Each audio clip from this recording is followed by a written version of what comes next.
Across town, Eleanor Brooks adjusted her scarf in the mirror before leaving her small apartment. At 70, she lived alone with a cat named Rosie and a house full of silence. Her children lived in different states, busy with careers and families of their own. Eleanor didn't blame them. Life moved fast. She moved slowly now. Every Wednesday morning, she walked to Maplewood Park for fresh air, and a short walk her doctor insisted she take.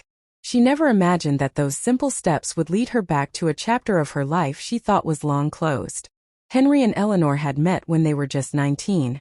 Back when dreams felt endless and the world seemed kinder. They fell in love quickly, deeply, and without fear. But life had other plans. Henry was drafted into the military during the Vietnam era, and Eleanor's parents, worried and traditional, pushed her toward a safer future. Letters were lost. Time passed. Misunderstandings grew. Eventually, both believed the other had moved on. And so, with heavy hearts, they did the same. Marrying others, building families, and quietly locking away the memory of a first love that never truly faded. Henry's wife, Margaret, passed away 5 years earlier after a long illness. He had loved her in a steady, loyal way. But when she died, a part of him went silent forever. Eleanor's husband, Robert, had died suddenly from a heart attack 8 years ago. Their marriage had been respectful and calm, but lonely in ways Eleanor never spoke about. After Robert's death, Eleanor told herself love was something meant for the young. At her age, she believed companionship was the most she could hope for, and even that felt like too much to ask. One Wednesday morning, Eleanor took her usual path through the park, distracted by the sound of birds and the crunch of leaves beneath her shoes. Henry, sitting on his bench, glanced up briefly, then froze. The woman walking past him looked familiar in a way that made his chest tighten. The way she held her shoulders. The gentle seriousness in her eyes. He stood slowly, his heart pounding like it hadn't in years. "Eleanor?" he said softly, almost afraid to say the name out loud. She stopped, turned, and for a moment the world around them disappeared. Her eyes widened, and her hand flew to her mouth. "Henry," she whispered. Time folded in on itself. 40 years vanished in a heartbeat. They stood there, two old souls staring at each other. Emotions crashing like waves they had no strength to hold back.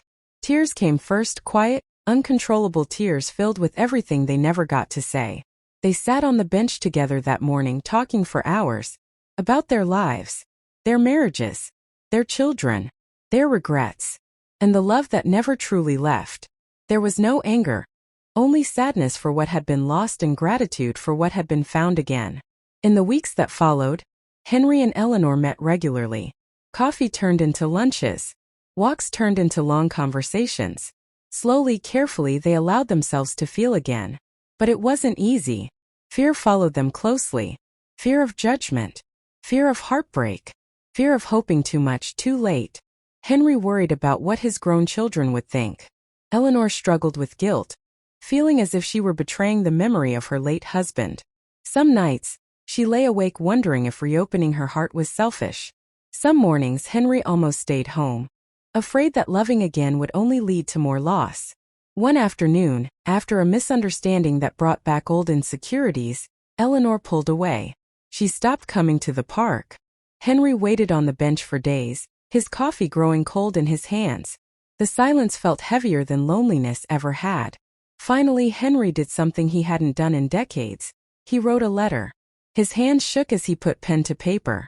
"I don't know how much time we have left," he wrote. "But I know this. Loving you once shaped my entire life. Loving you again feels like a gift I don't deserve, but one I'm willing to protect with everything I have." Eleanor read the letter with tears streaming down her face.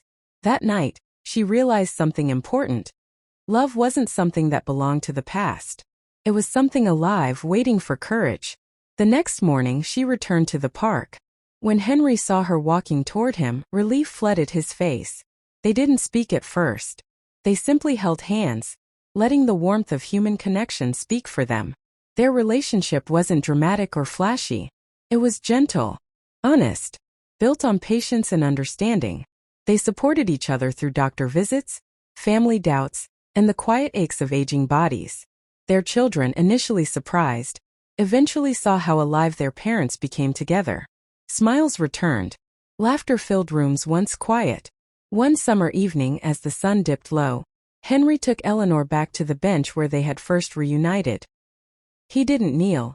His knees wouldn't allow it, but he held her hands and said, "I don't want to spend whatever time I have left wondering what if. Will you spend it with me?" Eleanor said yes through tears and laughter, her heart lighter than it had been in decades. They didn't have a big wedding. Just a small gathering, warm smiles, and two souls choosing each other again. Love, they learned, wasn't about age. It was about timing, courage, and the willingness to open your heart, even when it's been broken before. In the end, Henry and Eleanor didn't reclaim their youth, but they found something better. Peace, companionship, and a love that proved it's never too late to begin again.